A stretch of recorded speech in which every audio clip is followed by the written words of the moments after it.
Good evening, everyone.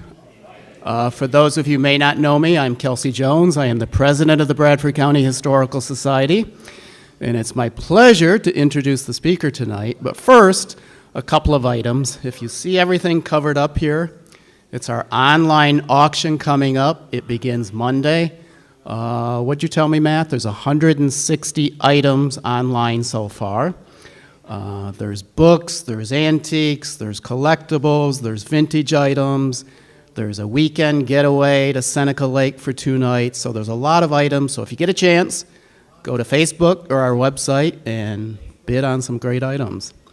Thank you for everyone for coming. It's been a great year for speakers and events. This is the last one of the series. We've got some great events lined up for next year. Matt's kind of given me a showcase so far, so some great topics and some great speakers for next year. I'm not sure if Matt's venture to LAQUIN at age 12 inspired him to get involved in history or not, but I'm sure it played a role. And that's what he's going to be talking about tonight, and I will let him turn it over to him, and he can talk about LAQUIN. So here's Matt Carl.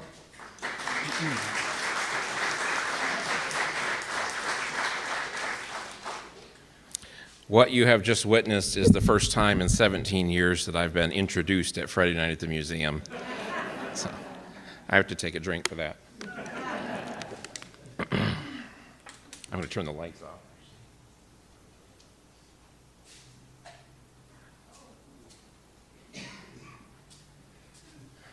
Well, good evening. Thank you for coming tonight. And we don't want to hear it out of the live.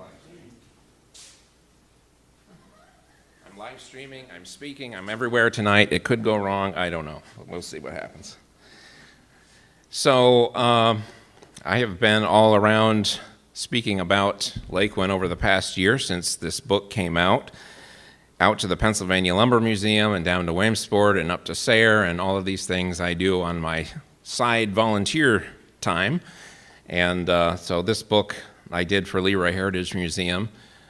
Many of you might know that in addition to working here, I'm also president at Leroy Heritage Museum. And so last year, actually the year before that, at this point, we talked about doing a book. We had done a book there in the past of just a photo history, but I'd wanted to do a book about LAQUIN for a while.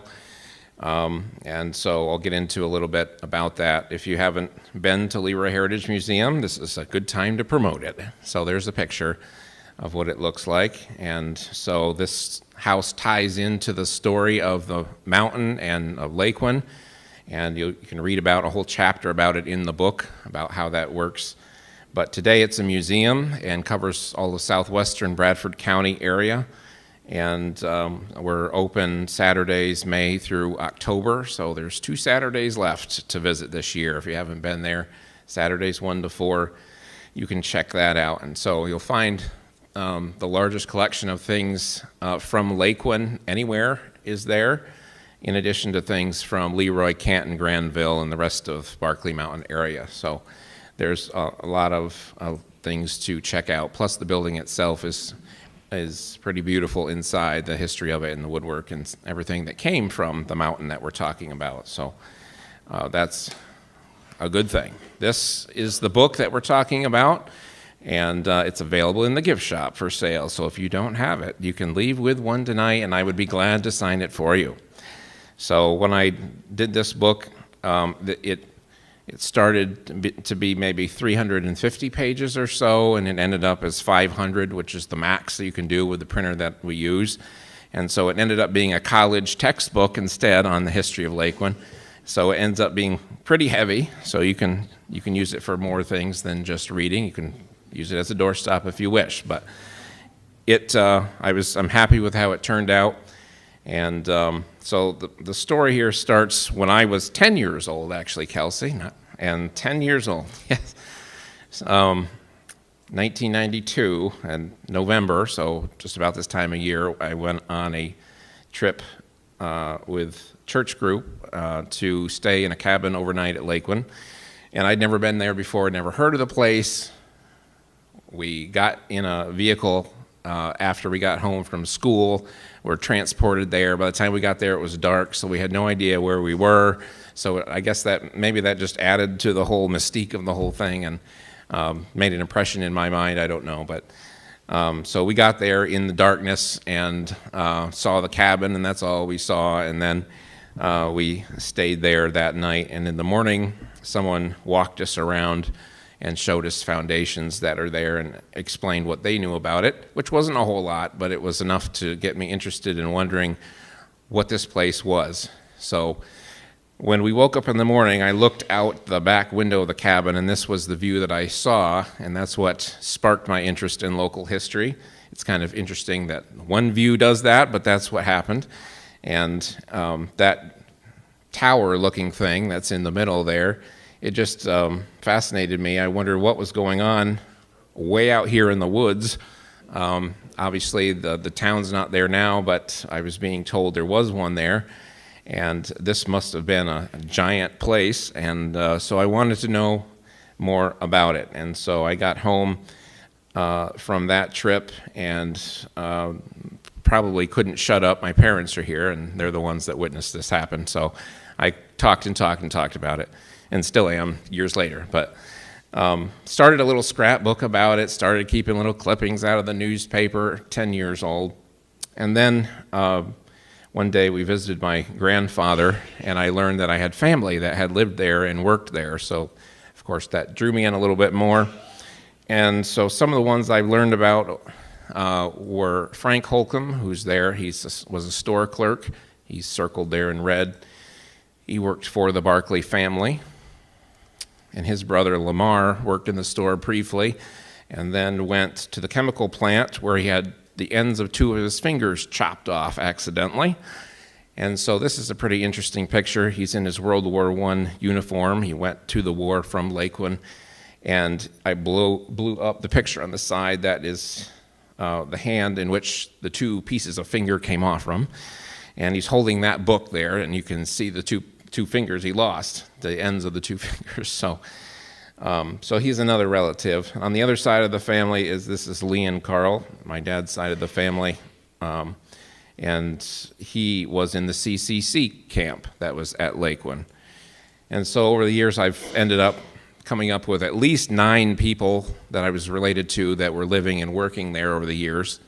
And so again, when I was taken there at 10 years old, I had no idea that anyone was connected. I had no idea about any of that stuff.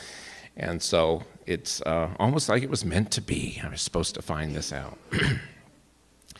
So my grandfather had a copy of this book, which is basically the only LAQUIN history that existed for many, many years, Ghost Lumber Towns of Central Pennsylvania by Thomas Tabor. And so I went through that book and read it and reread the LAQUIN section and the pictures and everything, and hand-copied stuff out of it into my little scrapbook, and I was so pretty excited about it. And so that was the history for many years until 2007 when the Historical Society released this book, and that's the year I started working here.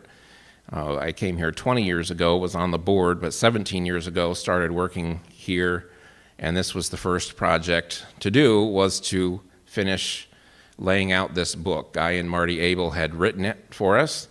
Both of them are now gone, so I'm the only one left to attest to what happened here. But the book then went to me, and I designed it, picked out the photos, wrote the captions, added a few things at the end that were missing, and we published that, and I went around the county for a couple of years talking about LAQUIN at that time. But over the years since that happened, just looking through the book myself, listening to what other people said about the book, I just came to the conclusion that the whole story wasn't told in that book. There was a lot left out. There might even be a little bit of misinformation. And I wanted to correct the record, I guess mainly because I was involved in the first one.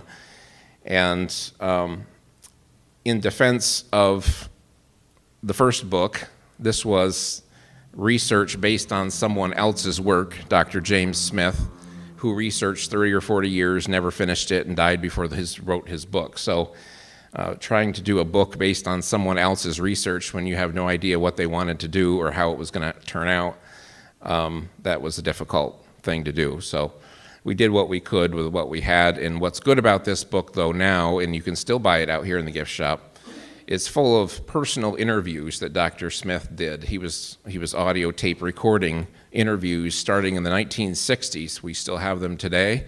We've digitized them so you can still listen to them today. And so that book is still valuable. So starting with the time that was before LAQUIN existed, this is a map for the 1900 Directory of Bradford County, and LAQUIN is not on this map yet, so it would be down in this area, and this map is a little out of skew as well, but LAQUIN would have been down in that area, and so this is showing the fact that the Barclay Railroad is running up into Foot of Plain here, and this is where they brought the coal down off from Barclay to send it down here to Towanda. But by 1900, that whole process had slowed down, and the big companies were mainly gone. And but the plain was there, and the Lewis brothers, who built the hotel where the Leroy Museum now is, had been using the plain to bring lumber down off the mountain from a lumber job that they were doing up there. And that's pretty much it. The railroad was still in existence. There was talk of extending the railroad and trying to get it up further into the woods so they could do lumbering, because they knew that lumbering was going to be going on the mountain. So the big talk at that time was where do we get the money to extend the railroad further into the woods to do this job. So they created the Susquehanna and New York Railroad, and there's a whole, by the way, there's about 7 chapters of introduction in the book leading up to actually starting with LAQUIN. So if you read 2 or 3 chapters into the book and you get bored, it's because we're talking about things that happened before the town was even there. But one of the things that happened that's talked about in the book is the fact that there was a huge flood in 1901, and there was $1 million of damage done in Bradford County, which would be worth a lot more today, and it destroyed the Barclay Railroad. It took out all the bridges, and the main bridge that it took out was the one down at Masontown there by Monroe, and it took out the large Barclay Mountain Railroad Bridge that went across, Barclay Railroad Bridge that went across, and so that severed the line. So now they said, well, we can't just extend the railroad. Now we have to rebuild the entire railroad from start to finish. So they already couldn't do the first part. Now they have to do this entire thing. So it took a lot of work to get to that point. Obviously, I'm skipping over lots of information, which you can read in the book how they got there. But the Susquehanna New York Railroad was added on. The red part here shows the Barclay Railroad, and then the rest of it was added on going on through to eventually go on all the way over to Ralston and then connect with the Northern Central Railroad and connect on down to Williamsport. And so it was a pretty amazing feat of engineering to get a railroad completely from Towanda down to be able to connect with Williamsport. So you could get on the railroad here and ride it to Williamsport directly through.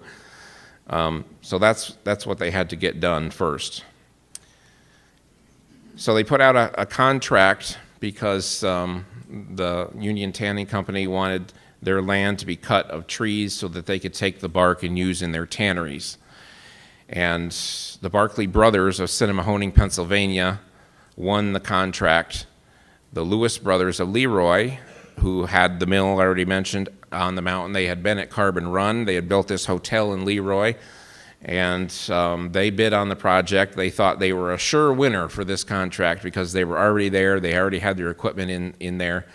And but as it turned out, it wasn't a local person that got it. It was Barclay Brothers instead. And Barclay Brothers had experience far and above what Lewis Brothers could ever dream to have had at that point in time. And so they came up from Cameron County. Cinnamon is in Cameron County. And these are the 3 men associated with the Barclay Brothers. So 2 of them are brothers, and 1 of them is a son, so they're not all 3 brothers. The one on the left is George and the one on the right is Charles. They are the brothers, both of them involved in lumbering. And then Watson in the middle is George's son. Watson would be the guy who would live there. He would superintend the whole town. He would oversee construction of the whole place. And ultimately, he would retire, move away, and his son would take over. This is his wife, Fanny, there on the right. And she lived up there as well. And then their sons, Stanley and Sidney, grew up there. They were just young boys when the family moved up there. Stanley grew up and married Cleo Hatch from LAQUIN. They had a daughter, Elizabeth Jane. And I met Jane when she was about 90 years old. She passed away just prior to the pandemic. And she is the one that confirmed for me how to pronounce LAQUIN, which we will get into later, trust me. But Jane died about age 91 or so, can't remember, somewhere like that, 91. And so she lived there until she was 12 years old, and the family moved out of there when the town shut down. They moved down to Jersey Shore. They took 4 Mayflower moving trucks up to LAQUIN, filled them up, and they drove them to Jersey Shore and loaded them into the house that they lived in that Watson had purchased in his retirement. And there things have been ever since. And so there are many things on display at the Leroy Heritage Museum that came out of the attic of that house that were brought down there from LAQUIN when they moved, and have been there ever since. And we brought back, working with the family who's been very generous to allow us to have many of these things, to bring them back and put them on display. And it's pretty amazing. They didn't throw anything away. So it's pretty amazing what we've been able to find there. On the other side of this, the Barclays had to have a partner in order to do this whole project. They had knowledge with lumbering, they had money, but they didn't have enough money, and they didn't have knowledge about chemical plants specifically, and they wanted to put a chemical plant in LAQUIN. But they knew the Quinns. They had worked with the Quinns on other projects in the past.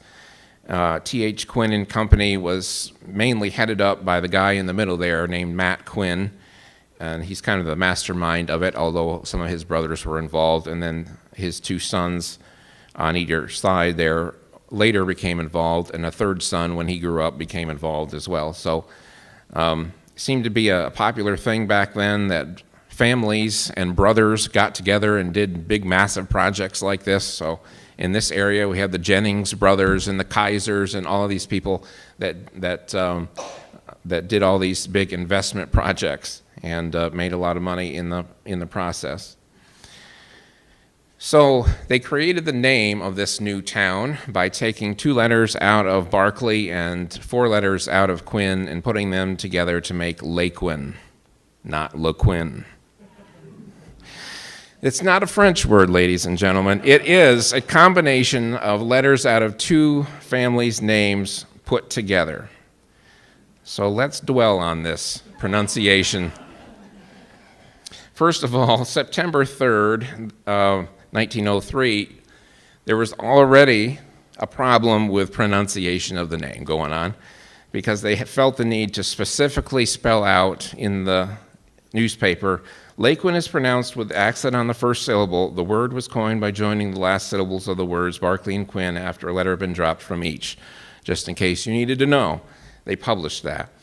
So that's the first bit of evidence I present to you.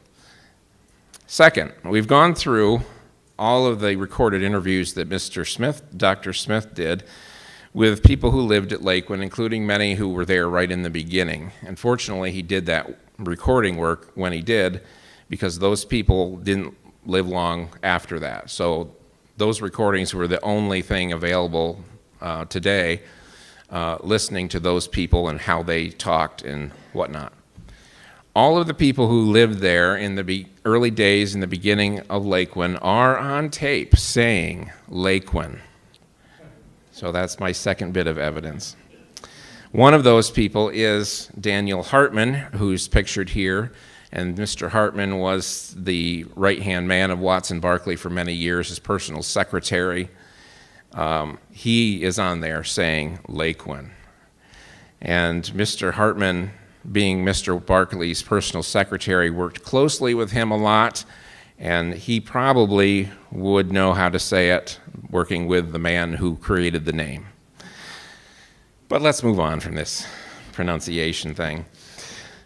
So what I have tonight are a lot of pictures of the town, which I will be going through at rapid pace, and the further we go, the rapider it will get. So a lot of pictures from the book came from the Barkley family itself, which had been a lot of those pictures kept to themselves for many years.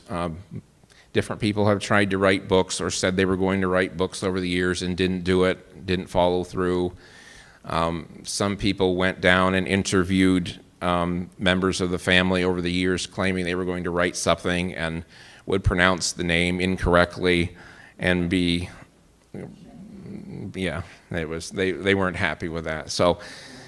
So rather than handing out these things freely to everyone that asked them over the years, a few things were used. Some of the pictures were in Thomas Tabor's book that came from there, but the majority of them had not ever been out before.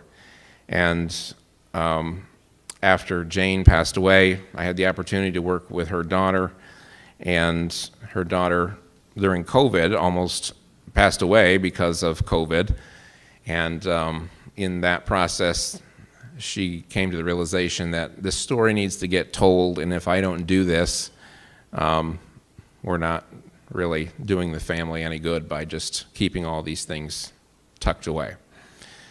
So we began a process of scanning hundreds of photos out of boxes and going through all kinds of things that they had there. The Barkley family had donated boxes of paperwork to the Pennsylvania Archives many years ago, so there are also things there that you can access as well. But the photos mostly had been still at the Barkley house. So this photo is pretty amazing, taken of LAQUIN, kind of either in the morning or in late evening, I guess, showing the whole valley. I'd never seen that picture before, just pretty neat. But this is a closer up view that I've used many times to kind of give an idea of what the town looked like, although this picture crops out a large section of it. Then we have the painting of LAQUIN, which was done in 1916 and hung in the Barkley house at LAQUIN. We have the original hanging upstairs here in the Historical Society. Dr. Smith got the original from the Barkley family years ago, and then when he died, it was donated here, along with a painting of the chemical plant, which is also hanging upstairs as well. So this is a picture of LAQUIN in a prettied up kind of version of it. Lawns mowed and all sorts of things. LAQUIN was a pretty nice town, but the painter took some license, I guess, to make it look nicer. But nevertheless, it gives you a good idea of the layout of the town. So mainly in the middle is the sawmill, which was said to be the largest in the state of Pennsylvania at the time it was built. And this is in newspapers all across the country, this is stated. So I sort of believe it, even though no newspapers can be wrong sometimes. This was a well-quoted statement. These are log piles or lumber piles down here that are drying of logs that have gone through the mill and been sawed up, and the lumber's drying in preparation to be sent off to the customer. Then there's other mills around there. There's a kindling wood mill out back here. There is a stave mill up here. There's a hub and veneer plant right there. There's a chemical plant right there. Then there's all of this that's downtown LAQUIN, they called it. So that's where mainly churches and schools and stores and businesses, and then most of the people that worked in the sawmill lived in that area. And then up along the creek, you had places where immigrants lived. They called it the jungle up there. Then there's housing up here for stave mill and hub and veneer plant, and then there's more housing up along the creek as you go for the chemical plant up there. So it was about a mile long. And all of that you see there is gone today. And the only thing left are cabins that stand there in its place. There was one original building left up until a few years back, It was being used as a cabin, and that got torn down and replaced. So officially, there's nothing left of the original town. So beginning with industry, some of the pictures that show the industry of the town will start with the sawmill. And generally, the sawmill looked like that when it was operating.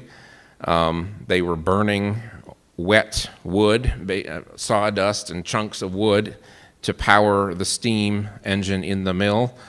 And so a lot of the smoke that comes out of the smokestack was black, and people remembered the black smoke getting on their curtains and everywhere.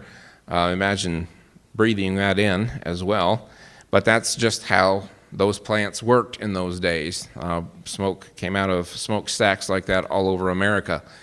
In the case of LAQUIN, LAQUIN is down in a very deep valley, and there's steep sides to the valley. So it sort of tends to hold the smoke in when it comes out, and it just sort of floated there and until a breeze came along in the right direction. So that didn't help either. So when logs came into town, they came and were dumped into the log pond next to the mill.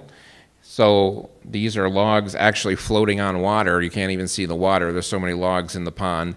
And that is helping to rinse the logs off. It's also helping to make it very easy to move the logs toward the mill.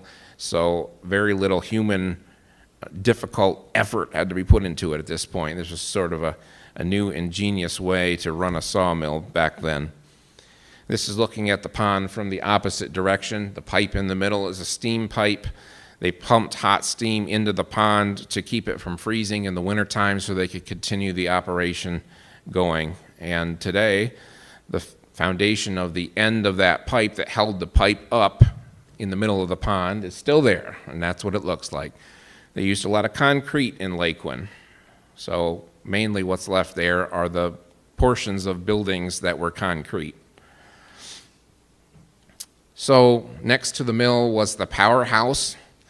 The powerhouse is all stone. There's two sections to it. One half has boilers in it, and the other half has a coreless steam engine.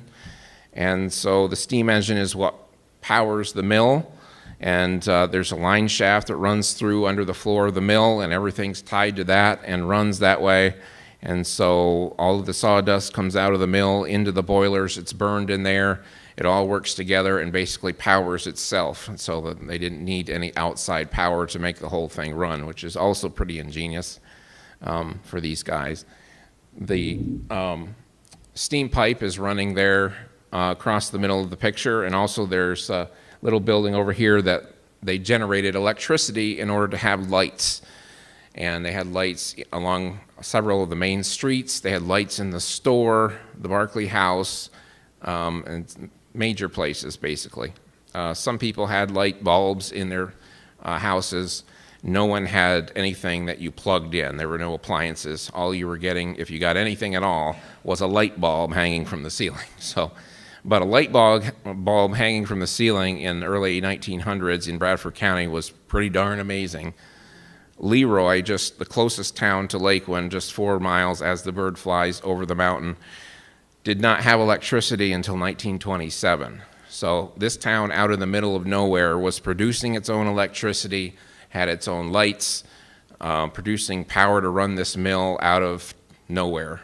It's pretty amazing. The inside, this is the coreless steam engine that sat in there, and lots of asbestos-wrapped pipes. That's great. The coreless steam engine Mr. Quinn had seen at the World's Fair one year, was very impressed by it, and then started having it incorporated into all of his mills and plants where he could use it. And so that's how they got a coreless steam engine there. The coreless steam engine is sitting on a concrete pad down here, and then there's a wood floor around it. So what remains there today is just the concrete pad. The bolts sticking up is what held down the coreless steam engine, and then there's what looks like a pit there where the flywheel was. And then what's left of the wall in between that and the boilers is this piece that's right here. And I just noticed I was up there this year, and a big section of that fell off on the ground. So since I took the pictures that are in the book, it doesn't even look the same now. And that's a better picture of that whole thing. Again, the concrete slab is where the engine was, and the tower is basically part of the wall that's left. Why that piece of wall was left when everything else was torn down, I have no idea. I mean, even concrete things were torn down, and that was left there. It's a quandary to me. But there's more important things in life to worry about, I'm sure.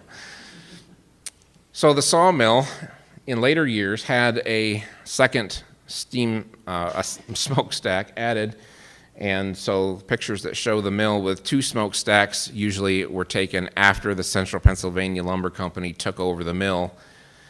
The LAQUIN Lumber Company operated it up to about 1912, and then 1913, CPL, who owned the mill all along for most of the time, they took over and continued running it to 1925, but they put a second smokestack in.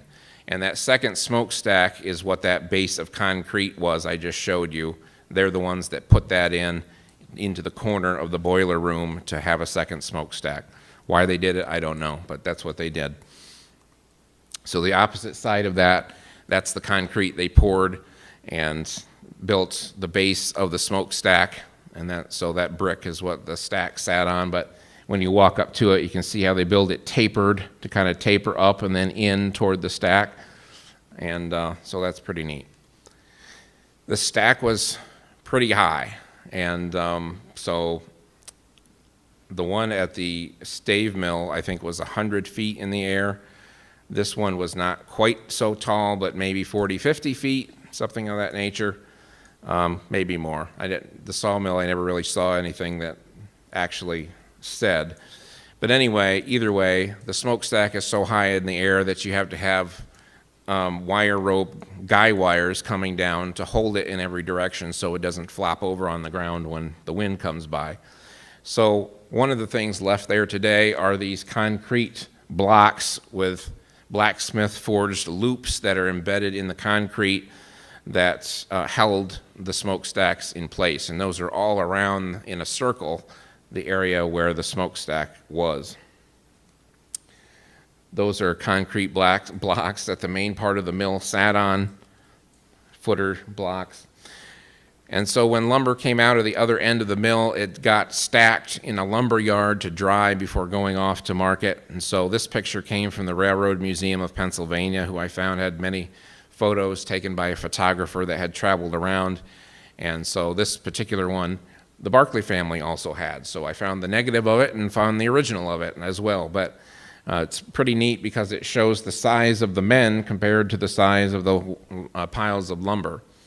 The docks that came out of the end of the sawmill are 20 feet in the air, so they could roll the lumber, finished lumber, straight out onto those docks and then stack the wood neck on either side of the docks.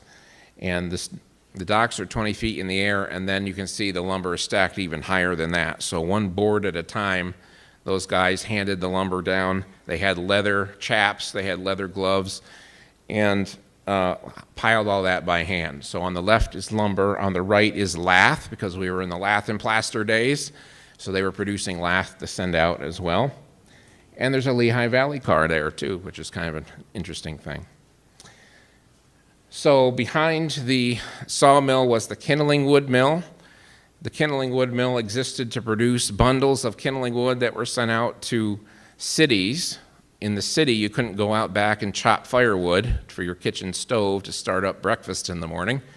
So you had to buy, if you lived in a tenement or something, you had to buy these little bundles of wood that you could throw in there, light the paper tag, it would burn through a rope, and then set the bundle on fire, which would start your fire for you.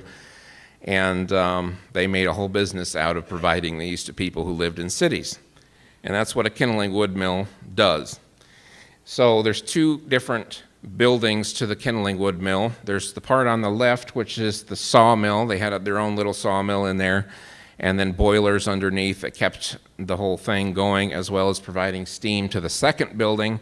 And the second building is where they dried the pieces of wood in order to make them be able to be burned in the stove when you got it there. You can't have wet wood in the stove. So they had to dry it out and then bundle it all up in presses along the bottom of the building there.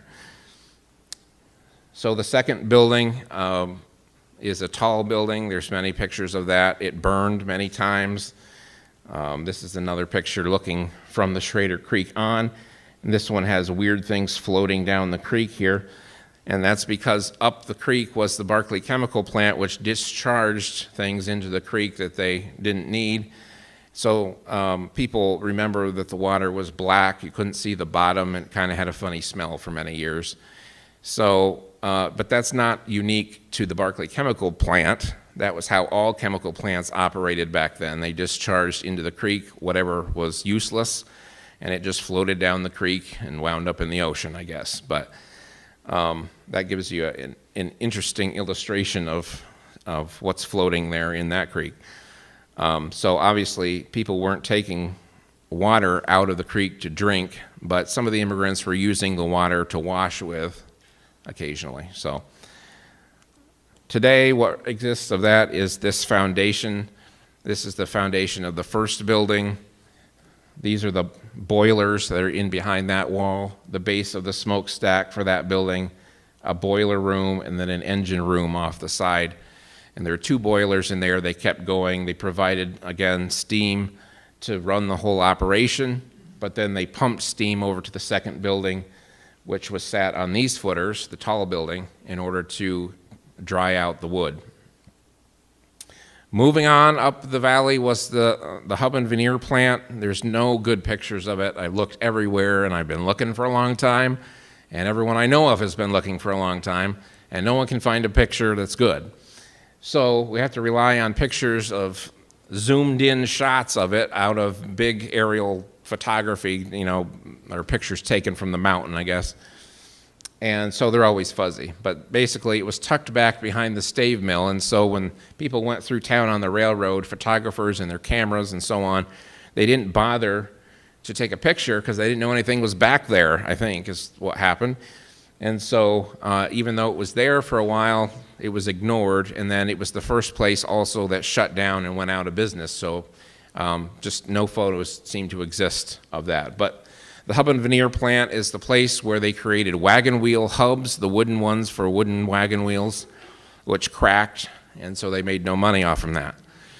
They also made veneer for furniture, which was semi-good, and they also provided beet chips that they shipped to Anheuser-Busch for their brewing process. So that was the one thing they perhaps made the most money off from, was selling to Anheuser-Busch, but it closed down early on. Up next was the stave mill, next up the valley, and probably one of the largest plants that existed. And it was well known in Pennsylvania, also not just the largest plant in LAQUIN, but being one of the largest plants in Pennsylvania as far as stave mills go. So the stave mill was there to make the parts to make sugar barrels with. So they were shipping sugar back then in wooden barrels, and in order to make the wooden barrels, you needed staves for the sides of the barrel and then heads for the ends of the barrel. And the parts then are made there at the stave mill, and then they're loaded on a train and shipped to Brooklyn, New York, to a plant right along the river, and they are assembled there where the American Sugar Refining Plant was. American Sugar Refining Plant owned the place that made the barrels, and they also owned the stave mills as well. So everyone owned each other, but they all existed basically to help the American Sugar Refining Company, which was a giant, I don't know if I'd call it a monopoly, but it almost was back then. People hated the sugar industry at that time because they had tried to do what John Rockefeller did with oil, and were almost successful, but they didn't quite get as far. So this view today looks like this today. So that the main part of the plant was there in the background, which is they had, again, their own sawmill, they had their own log pond, and they just have a little bit different setup in order to make the parts that they needed, and then to be able to dry out the parts as well. So there's the log pond in the back. They dumped logs into there. The logs went up a thing called the jack slip, same as the sawmill, which pulled things up a ramp into the mill, and then it went through and was cut up and used as necessary. That's a little view of that part.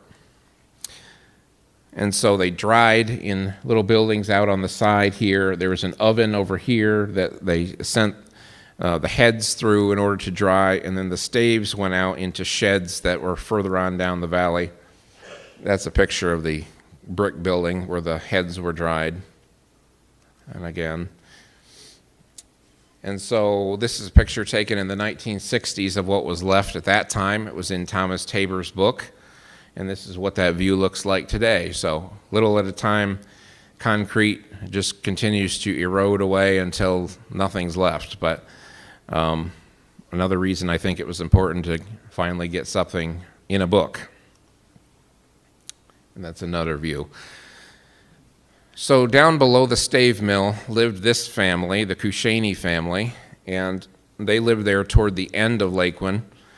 And about 1932, I believe it was, two of their children came home from school one day. There was not a lot left in LAQUIN at that time.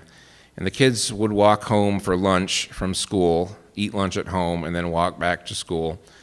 And they were told in the wintertime never to cross the log pond at the stave mill when it was frozen. The stave mill had shut down years ago by this time, but they left the pond there so the immigrants could go up there, cut the ice out, and use it, and also have use of good water, since they didn't have that down below. So this family lived down below the pond.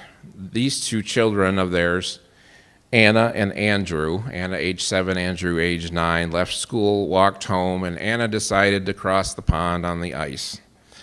And she got about halfway out, and she broke through into the water, and Andrew went out and tried to save her, and he went into the water, and both of them died, froze to death in the water.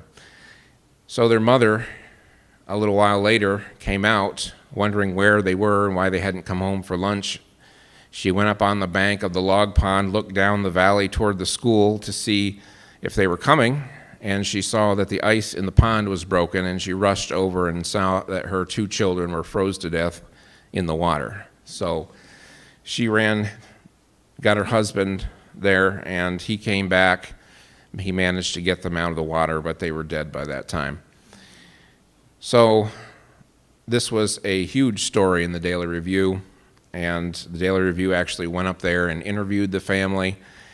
They had the children's bodies laid out in the house for quite a while. They had flowers all around it when the reporter came. And there was a funeral held in LAQUIN. Then they put the bodies on the train. All the schoolmates and everyone all got on the train. They ended up at Lopez. That's where these two children are buried. This is their gravestone in St. Vladimir's Cemetery. They were a member of the church down there because these people were from another country, and the closest church that catered to their culture was in Lopez. And so they went down and were buried there at the clear back of the cemetery. There was no lot. The family couldn't afford a lot, so they put them clear at the back along the tree line. And this is where they are. Both children were buried in the same grave. Their friends from school helped lower the casket into the grave. And so there was quite a write-up in the newspaper about that. But I did a whole chapter on this story because it was pretty lengthy as far as how this all went down and what went on. But very sad story. And during the pandemic, I made a trip down to that cemetery and found that stone while I had time to traverse the country during the COVID outbreak, and dug up that story at that time. So the other factory, other plant in town is the Barclay Chemical Plant at the end of town, and Barclays owned this as well, and the purpose of this was to make a variety of different things, charcoal being one of them. Basically, they're burning up hardwood in stoves that are called retorts, and they're rolled in there on cars. The wood's burned up, and in the process of burning up the wood and making the charcoal, chemicals come off from that in the smoke, and it's captured and those chemicals are extracted from the smoke and turned into other things, like wood alcohol and that type of thing. So it was a whole scientific process.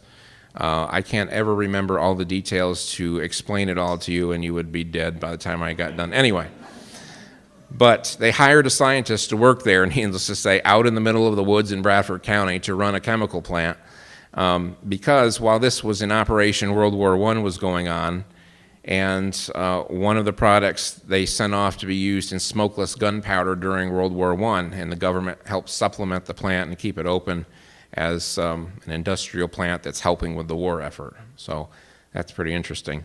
Toward the end of the operation, they bought a new locomotive to move things around the yard there out back, and all nicely lettered up with Barclay Chemical Company. And you can go out to Corey, Pennsylvania today, where that is on display in a museum at Corey.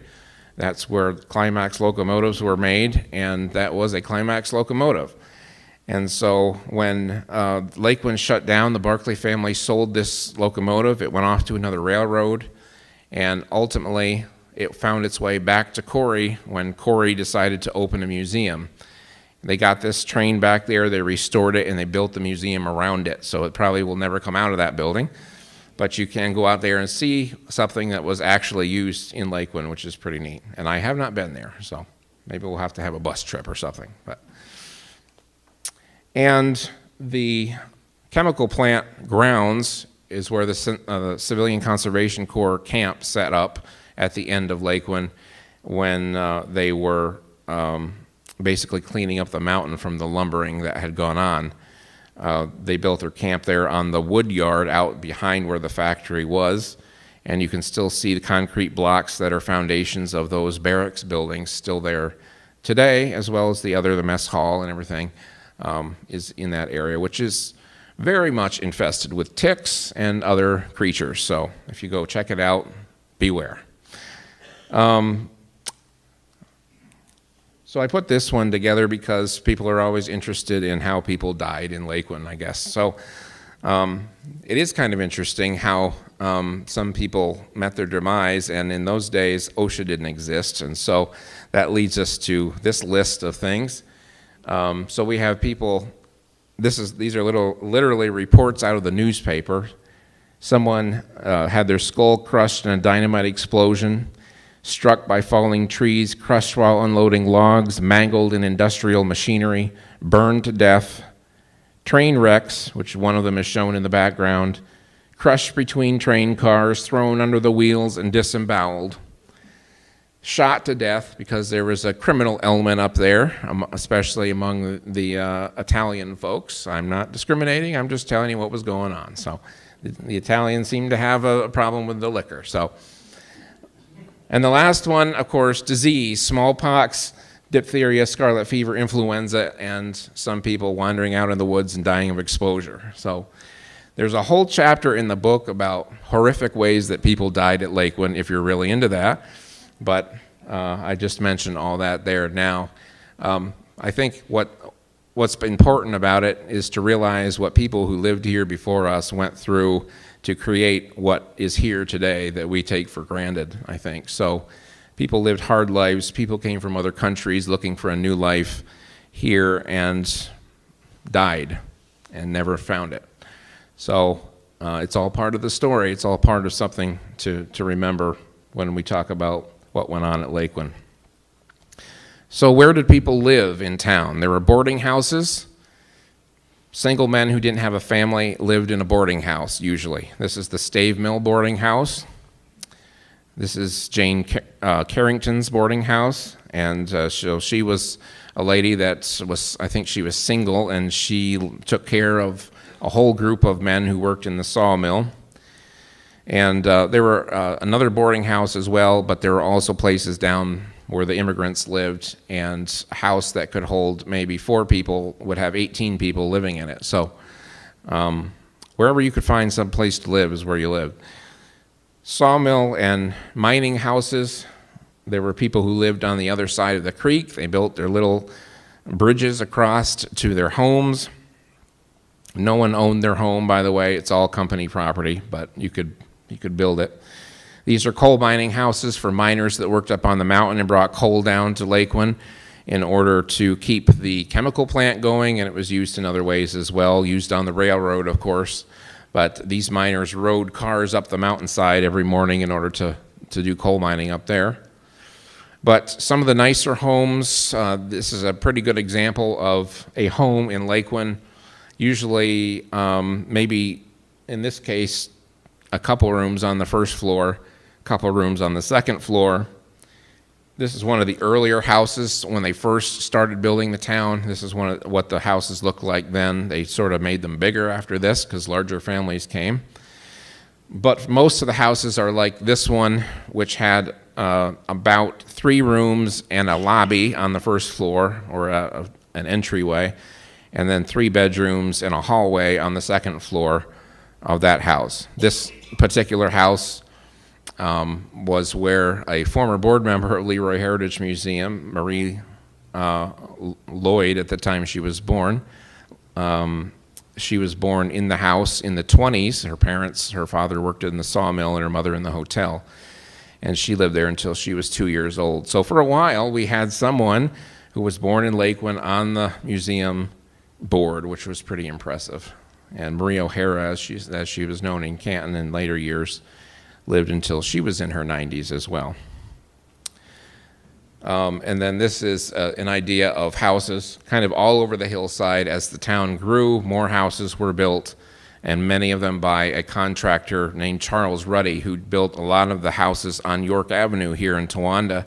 He was a well-known contractor, and he went up there and built a lot of these buildings that you see in a lot of these pictures. And then he came back down here and continued and did other work later. But his pictures in the book, he did a lot of handiwork, and we have his saw in the Leroy Heritage Museum. So you can see the saw he used when he was building those houses.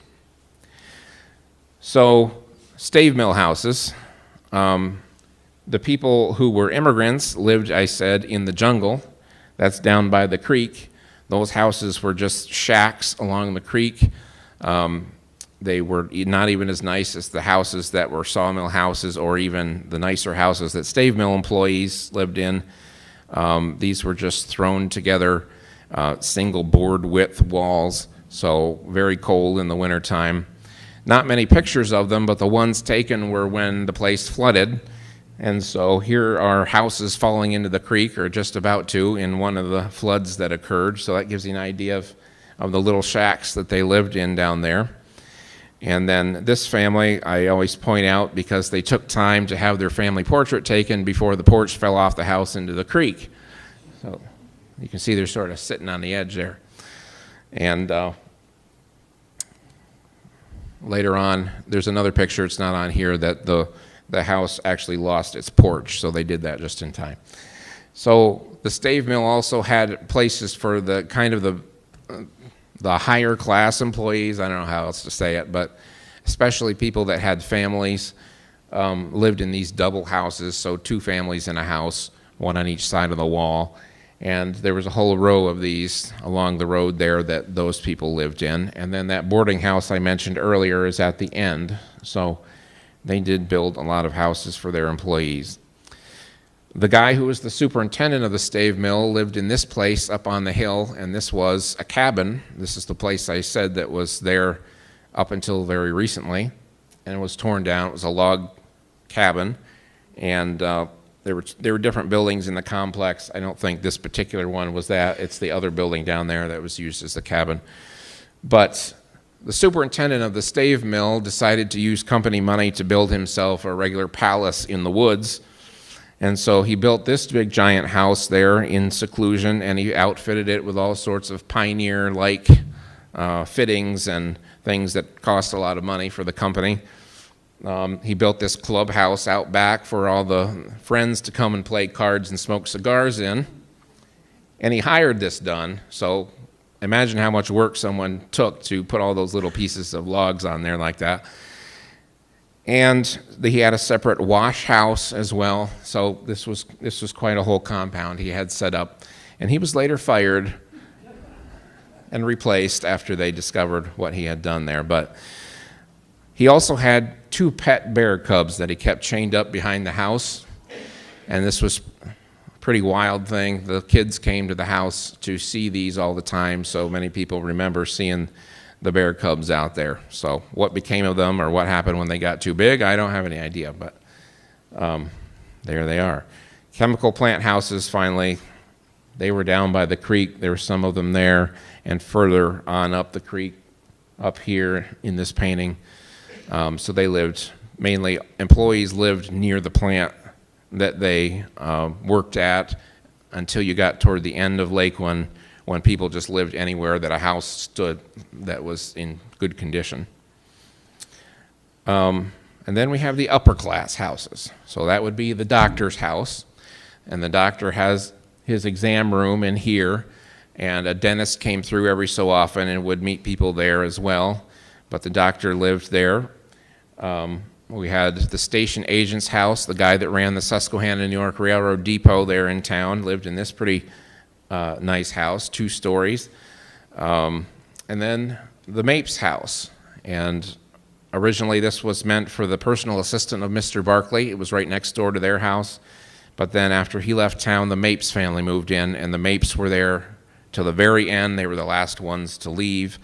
And so that was more often known as the Mapes house. But the Barclay house, the one that everyone talks about. The Barclay house was pretty amazing. And I mentioned the contractor who built all these places. Mr. Ruddy built a lot of places on York Avenue. This sort of looks like some of the houses on York Avenue, as he built this one too. And the foundation of this is concrete, poured concrete foundation for a house built in 1904. Pretty interesting, out in the woods. So while many of the foundations of houses don't exist because they were stone, this one still exists because it was thick concrete, although the walls are now finally caving in on it.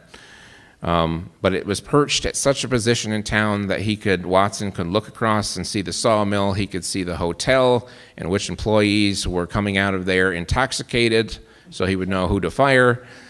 He could see the train arriving at the depot and what was being unloaded, and he could look up the valley and see the chemical plant. So this was at a perfect position to be able to see what was going on, which is why it's sort of elevated up on the corner there. And obviously they took time to terrace this all out in order to make that happen. This is another picture of the house. Pretty amazing place. In the book, there's a layout floor plan of the house that was kind of put together based on the memory of Jane and what she remembered it looking like. But it had indoor bathrooms, indoor plumbing. Most houses in town had outhouses. So it had running water, had an ice box. Everything that was modern at that particular time was there. And not only did they have one bathroom, they had about 2 or 3 actually. So 2 full bathrooms and a third that was basically a toilet and a sink. So this is the side of the house. There are gardens there, up there today. Those gardens still flourish every spring. Flowers come out. Tulips shoot up out of the middle of nowhere in the middle of the woods where the house was. Inside the house, this is the parlor. In the back here is the den. And over to the side is the entry from the front door and also the stairway. So there are some things that you can come to the Leroy Heritage Museum and see in this picture. This little curio cabinet hanging on the wall is on display. The books out of this bookcase is on display. So we can kind of see an idea of what kind of reading material they had back then in LAQUIN. This is the dining room of the house. Again, a lot of dishes and silver and things from the house are on display there. The dining room table that's there is still used by the descendants of the Barclay family in their home down below Jersey Shore. And I sat at that table and scanned hundreds of pictures. So I think that's pretty neat for me. I'm a history nerd, of course. But sitting at a table that's in an old picture is kind of neat. And the china cabinet and the sideboard there are also still used today down in their home. So the entrance to the house is there, the stairway. So this is looking out toward the front. They had large windows looking down toward the sawmill there.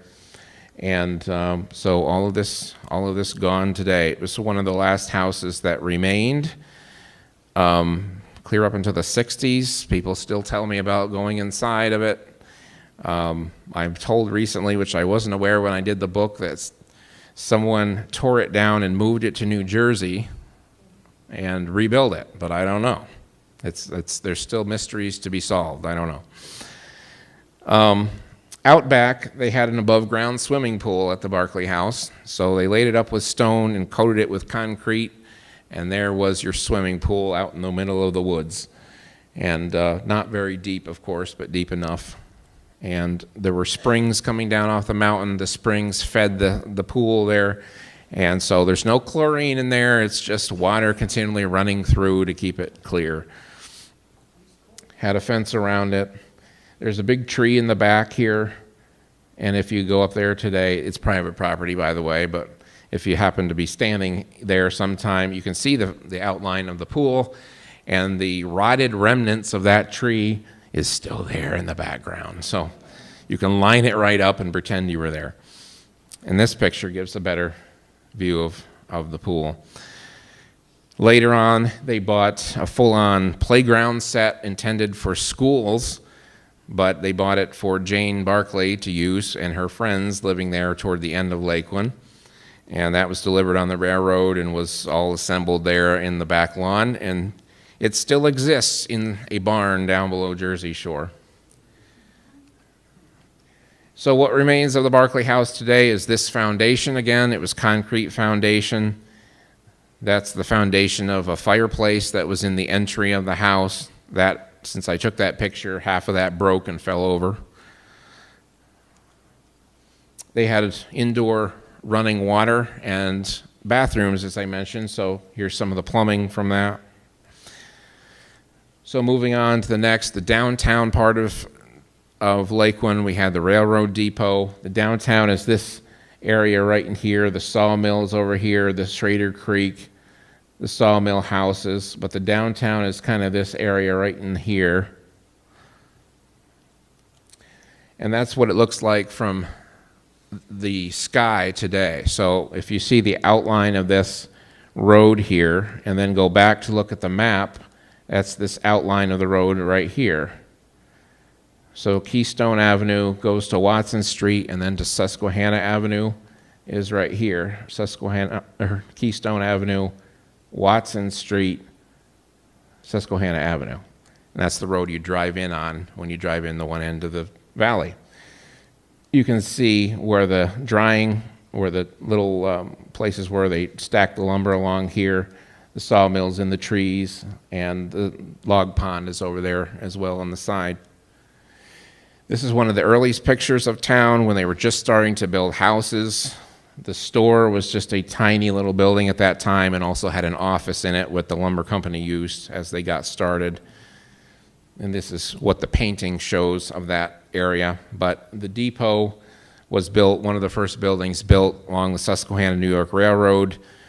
The depot is where all the food, all the people, everything, all provisions went in and out of town on the railroad. There were no roads in and out. It was only the railroad at that time. So you were totally reliant on that to have what you needed to live on.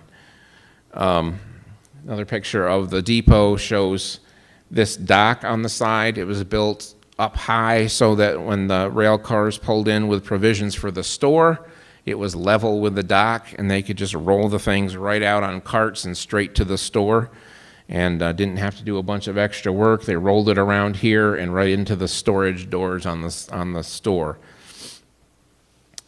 Again, there's a train there at the depot.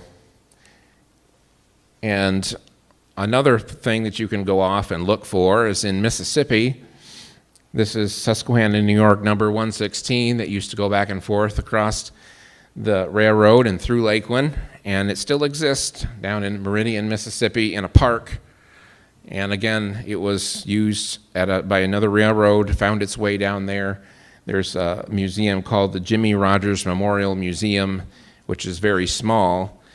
But there's another group that has formed a few years ago during the pandemic. They're trying to preserve that, and had some interesting connections with them. But so you can go see an SNNY locomotive still in existence out there somewhere in the world. So the store continued to grow. They added on to it, and the store was where you bought all your provisions, from clothing to food to furniture, everything you needed. Outside of a trip to Tawana was bought there. So it just kept getting bigger. Then they added other additions off from it. They added a burglar-proof, fireproof vault in behind the store eventually. That's what this is covering. So this is an interesting picture the Barclay family had that shows the vault door, which I just went crazy when I saw that. Never saw it. I mean, it's hard to find interior pictures of any place back at that time, but interior pictures of the office at LAQUIN showing the door that says LAQUIN Lumber Company, for crying out loud. That's pretty cool. So here's guys that work for Mr. Barclay. They have a standing desk over here. They have a manual calculator. There's some heating apparatus thing over here. They got light bulbs, a little chandelier up here hanging from the ceiling. And so the vault was important because they kept the money in there. There was no bank. They didn't take their money down off the mountain. They kept it in there. And when people came to be paid each week, they came to the office and they were paid there in the office. And looking out the back window is a stairway going up to the Council family's apartment. The Councils owned the store, and they lived in an apartment upstairs. That's Watson himself sitting at his desk inside the office. And his stenographer sitting at his desk inside the office. Ernie Smith was his name. He worked for Mr. Barclay for many years. And all of these men are both store staff and office staff that work for the Barclay family. This is the picture I showed before with my relative up here. But all these guys were store clerks. Some of them were meat cutters. These guys over here were office workers that paid the people and kept the businesses running. So when LAQUIN was falling apart, and in the later days, there was a fire that destroyed many buildings in the downtown, including the depot and the store and several other things. And so this is what was left after that. This is the remnants of the vault, which is no longer there. And this is the concrete foundation of the store, at least in the size that it started at until it was added on to. But there is a house that sits on that foundation today. Bob Murphy lives there with his wife, and he's the one that has the cougar, or had the cougar, no longer does, but everyone talks about the man with the cougar at LAQUIN. Yes? I think that is running along the railroad, so I'm thinking it's telephone by that point, because they'd had telephone connections later, but... And that random cow just wandering through the picture in the middle of the woods in LAQUIN. So that's pretty neat. So the way to line up where you are in town is to find Bob Murphy's house, which is the one where you drive in and there's a big sign by the road and it says "Welcome to LAQUIN" or "Town of LAQUIN" or something. And his house is a kind of a log-looking house that sits back in there. And it's sitting right on the foundation of this. And so when you look at the map in the book and you line all that up, you can figure out where everything is based on where his house is. That's about the easiest way to do it. This is Mr. Council in his upstairs apartment. He's the guy that ran the store. They had a pretty nice apartment upstairs. And this is his wife pondering the meaning of life or something in their library.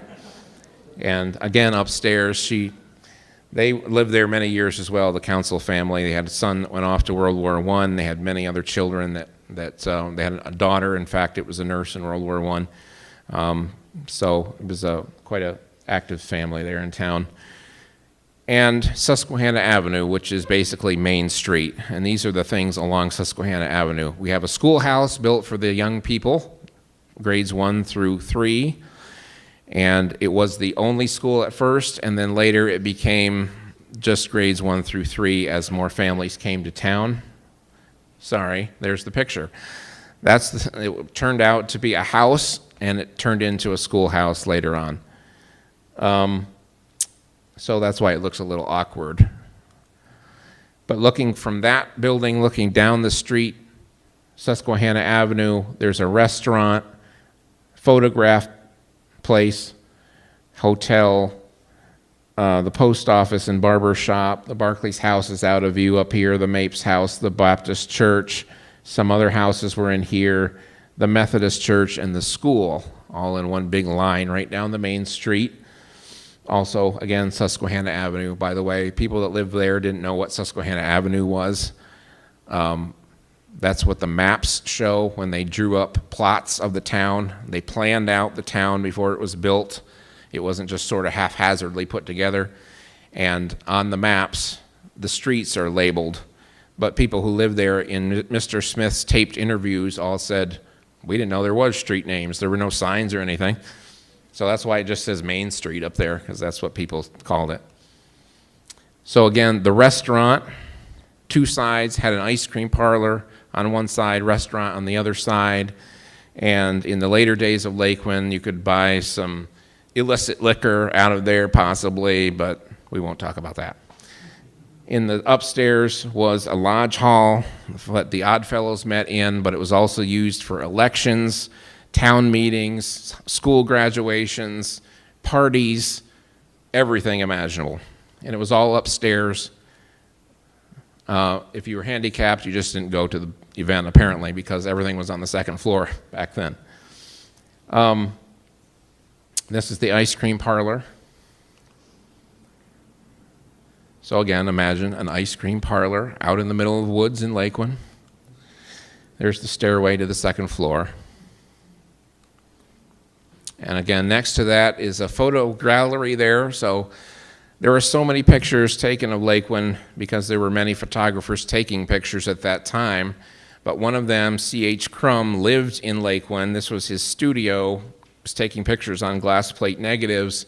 And Mr. Barclay hired him to take many pictures of the town for the purpose of promoting what a great place it was, I think. So a lot of pictures that I have seen that Mr. Crum took show up in magazines later on that were run across the country so people could see what a great thing was being built there. But also all those pictures of the Barclay house and all of that was all taken by Mr. Crum. So he has a place back in the back with a window in the roof so he could take portraits in there and let natural light in order to be able to take the portraits. But again, he went out and took pictures all over the town as well. Again, this is another view of it, and in this, you can barely see it, but it says photo gallery. And I'd seen pictures of this before, and I didn't know what in the world the building was until I saw this view, and the sign showed up there. This is Mr. Crum, who I discovered later I was related to and didn't know. But he was the photographer, and these are some examples of his photographs. We have some of the negatives from his photos here in the Historical Society collection that Jim Smith had collected. So you can see he took pictures of everything from trout out of the creek to family reunions to factories, a guy laying down here on the Table Rock ledge near LAQUIN. He did everything, carried all that equipment out into the woods everywhere and took pictures, which is a monumental amount of work to set up to take a glass plate negative, by the way. But he did it. The Hotel LAQUIN was next in line, 3 floors, 35 or so rooms, 36 rooms, indoor plumbing on most of the floors, but in most cases you had to share restrooms and so on with all the other guests. But also had a restaurant in the hotel. There was a bar room, an office, a lounge, all sorts of things.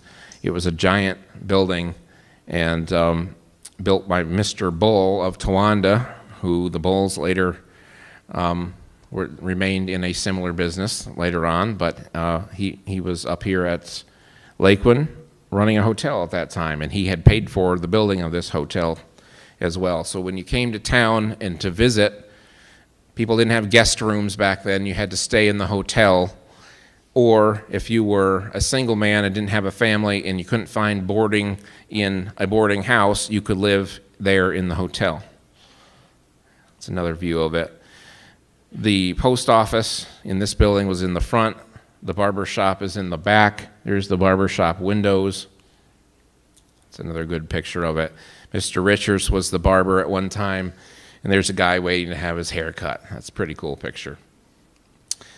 And again, showing the row of buildings, the Baptist church, the inside of the Baptist church. It's a horrific looking picture, but it's the only one I could find that happened to be in a newspaper many years ago showing what the inside of the place looked like, and that's the only image I've ever seen.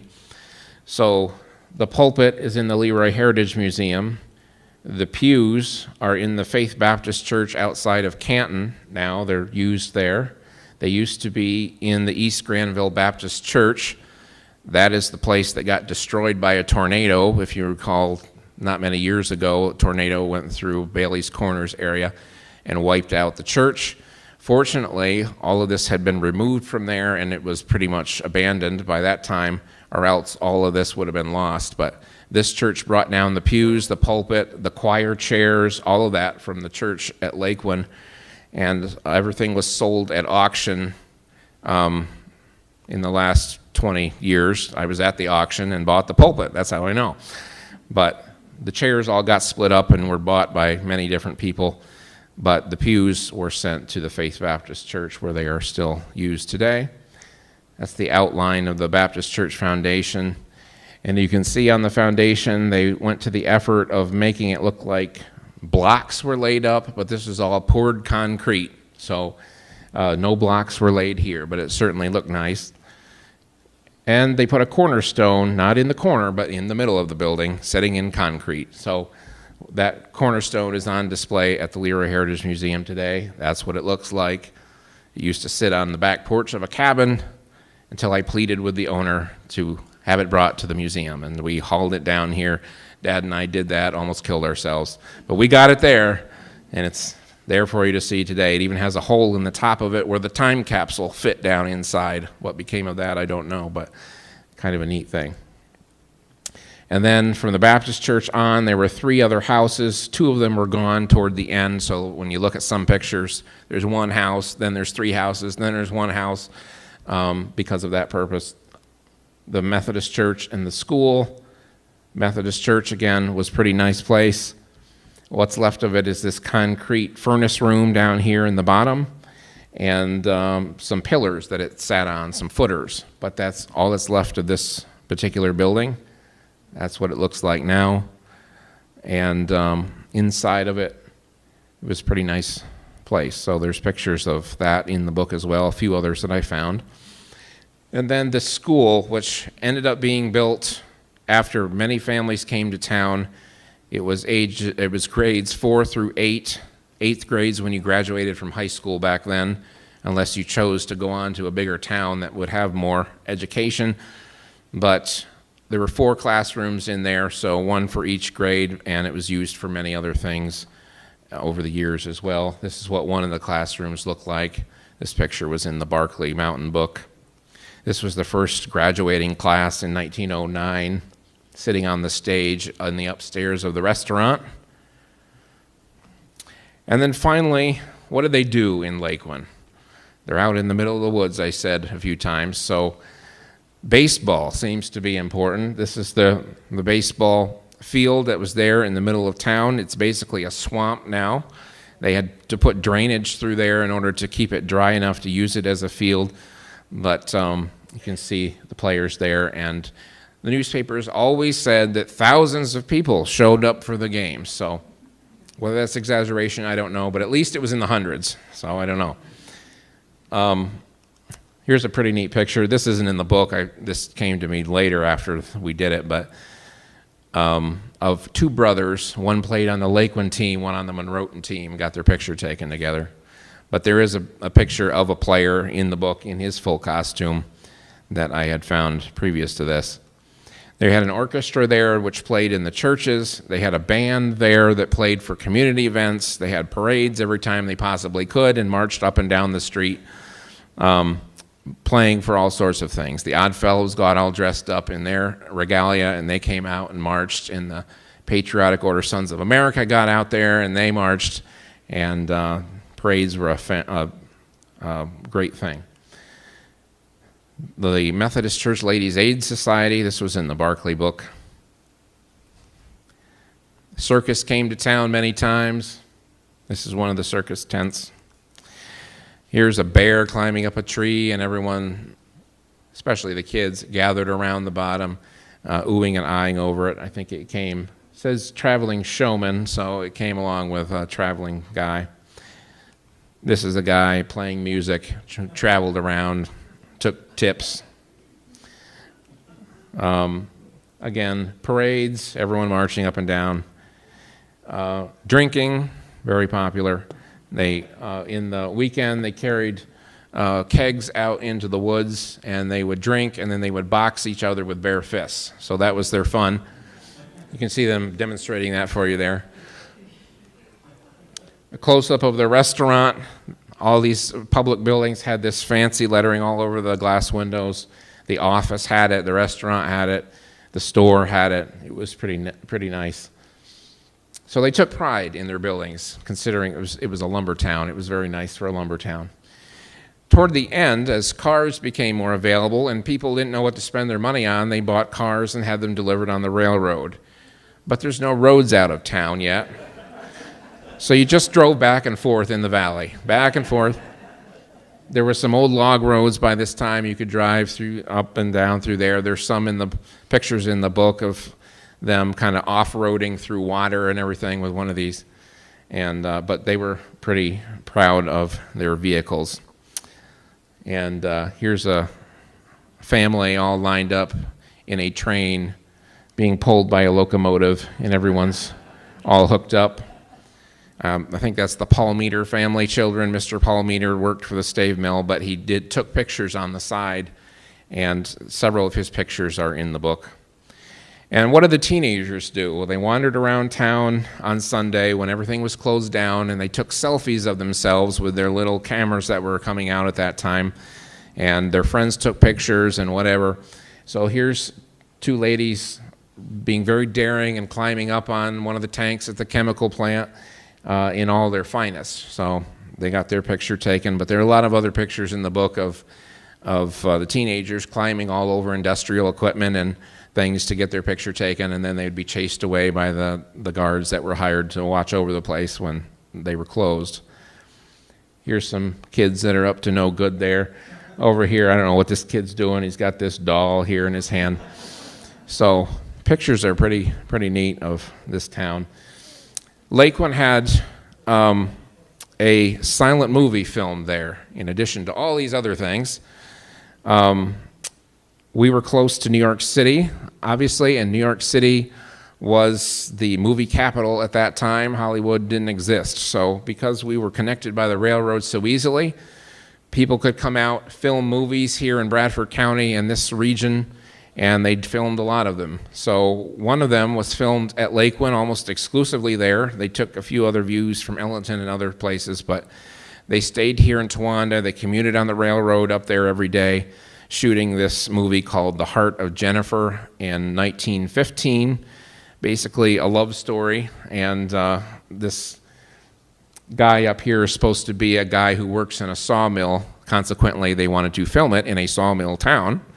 And that's why they came to LAQUIN. So there was footage of the sawmill at LAQUIN in operation in some of the scenes, and then other buildings as well. Unfortunately, when the silent film era ended and we went to talkies, silent films weren't considered important anymore, and all of these, a lot of them, most of them were incinerated and gotten rid of. And so this is posted online as being gone. It doesn't exist anymore, unfortunately. But anyway, these are a few scenes from movie posters that exist of it, and that's the main movie poster there. All of that I put in the book as well. And then people took excursions all over the mountain because they were so amazed by this giant process of sawing lumber that was going on up there. It was unlike anything they'd ever seen in Bradford County for a sawmill So here's all the Towanda businessmen loaded up on a train and took a big trip over the mountain, stopped at LAQUIN. They had lunch there. They were at Cold Spring. They went down to Ralston and checked out how all these places were operating. And, of course, the newspaper men took pictures and wrote articles. This is them at Cold Spring, all lined up there to get their picture taken. They're basically up in here at that time. And but one of the final people that I'll mention in the last slide is Woodrow Wilson, who visited. Woodrow Wilson, as you know, was President of the United States during World War I, and prior to being elected, he was president-elect at this time, and came to Bradford County on a private fishing trip organized by the Susquehanna New York Railroad. A friend of a friend of a friend basically got him here, and he stayed overnight in a cabin there at Cold Spring, just down the tracks from LAQUIN, and went fishing in the creek around there with a whole bunch of other people. And so that's Woodrow Wilson standing by the pole there. But there's a whole story there in the book. We actually had it in the Settler here years ago, but it's also in the book now about his experience. The guy who was the head of the railroad at that time wrote a whole story about what happened when he was there and how Woodrow Wilson participated in pranks played on the other fishermen who were there at Cold Spring at the time. So pretty interesting story there. So there is a very quick rundown of 500-page book, which contains over 600 photographs, 1,100 names in the index, and pretty much, I think, covers as much as could be covered about the history of LAQUIN. So thank you very much. Again, if you don't have the book, there's Tom right there by the door, and he's not going to let you out till you buy one. So thank you very much.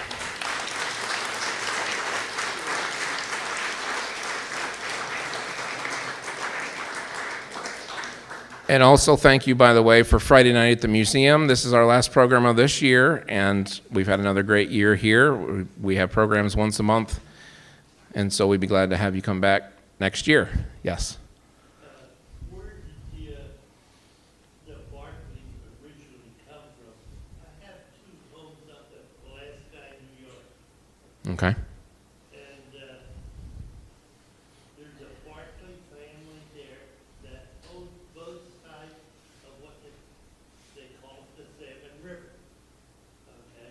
Now, I'm told that they originated there and came here. I don't know how true it is. They moved around quite a bit before they even got to Cameron County, before they even got to here. So I know, yeah. They own both sides of the river. Mm-hmm. They have a private fishing. Okay. You have to pay to fish that part of the river. All right. So I don't know how true. Well, there's probably many Barclays out there too, but it's hard to say. But yeah, very good. Any other questions? You feel free to come up afterwards too. Mr. Long, yes? Yeah. I've read the book, and what was of great interest to me was the educators that were there. In your closer retirement years, many of those educators were at the Monroe Franklin School, which started up about 1960. Okay. I could name about 5 of the educators that were in LAQUIN that later on in their careers at Monroe Franklin. That's neat. So that's a story after the story. Yeah. Yes. There's a list of all the school teachers for each year that were there, thanks to records that are here at the Bradford County Historical Society, by the way. Yes. So it started 1902 and ended in 1932. Then the CCC camp was there until 1942. When World War II, those men went off to fight. That's the years we're talking about. Yep. Yes. I'm originally from Northampton County, and I was down that way. Mm-hmm. I bought a farm here in 1955. At that time, Fred Mount owned one of the big hotels or whatever. Yeah. Mm-hmm. And he wanted me to go up because I was a farmer. And he wanted me to go up and farm where LAQUIN was. Well, I went, it was the first time, this was about 1960. I don't know. God almighty, I'd have to clear the stone and the I'm sure. there were so many of them. Yeah. I can only imagine. At that time, I mean, well, from then till now, it's grown up. Yeah. Right. Wow. Well, you should have done it. It would have been a cool story to tell today. All right. Very good. Thank you very much.